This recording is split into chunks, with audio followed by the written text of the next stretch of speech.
The next course is soybean croquettes and cornmeal rolls. In this culture where meat is considered the only protein, would people have made these and a steak? Well, nutritionists were telling people they didn't have to. It was considered a patriotic measure to eat less meat, and it seems that people ate a little less meat. Probably not a whole lot less, but they did eat a little bit less, it seems. Julia noted earlier that there wasn't official rationing during World War I, which was true. There could have been. Herbert Hoover had the power to put rationing into action. He chose not to do so. But one of the only real rules that there was something called the 50-50 rule, which said that Americans could buy as much wheat flour as they wanted, as long as they bought equal amounts of some other flour. It could be oat, rye, barley flour, corn flour, spelt, anything that wasn't wheat. Bread, we're talking about white bread, right? Yes. Herbert Hoover, who was the head of the U.S. Food Administration, believed, as many people did, that white bread was the most healthful, the most nutritious, the most pure form of bread. You could see it was pure because it was white. That was a really, really strong belief at the time.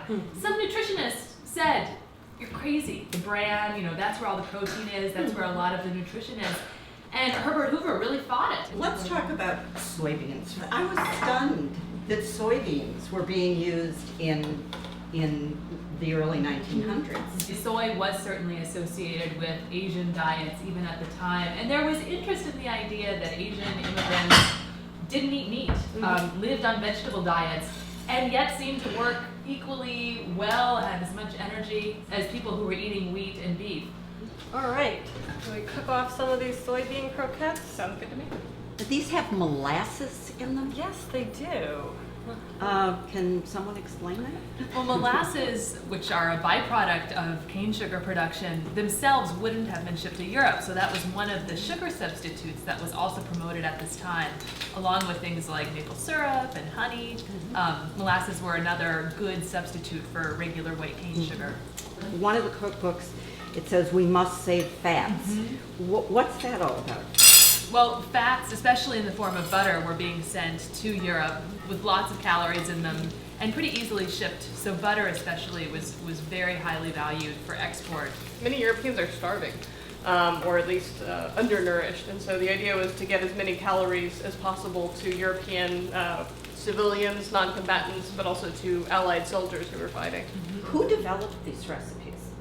A lot of them were home economists who were, working in new programs. Home economics was a pretty new discipline in the 1910s. And this was a job that women were going to, middle-class women going to college and getting degrees in home economics. They were becoming professionals, and their expertise was really valued. Was there a wheat alternative that was used more than others? Corn was important because it was difficult to ship.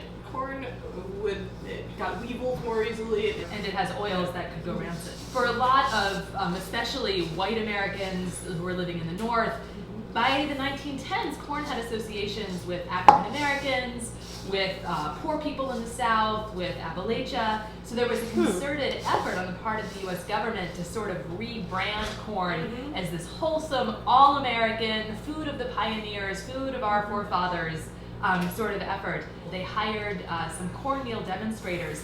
One of them was a woman who, she was a published author, but she was African American, and they had her dressed as a slave woman, wearing a kerchief and a big skirt, and she gave cornmeal supposedly antebellum demonstrations. This myth of the happy slave was being reproduced to sell corn. For example, you see products like Aunt Jemima's pancake mixes, which was a popular brand by the 1910s. What do you do with soybean croquettes? I think it's great. Really good. Actually, together they're very good. They would have meatless Mondays and wheatless Wednesdays.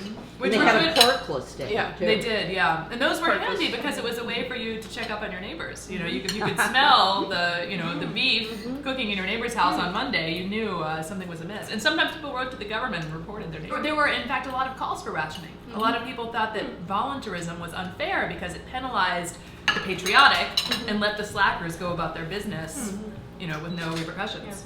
There was a lot of sort of citizen policing that happened in World War I. So there was a significant anti-German, especially hysteria, really, and so things were, things that were seen as German in origin were often sort of renamed or disparaged. Things like Frankfurters and hamburgers became, those are not necessarily good words, so they would rename some of these foods as well.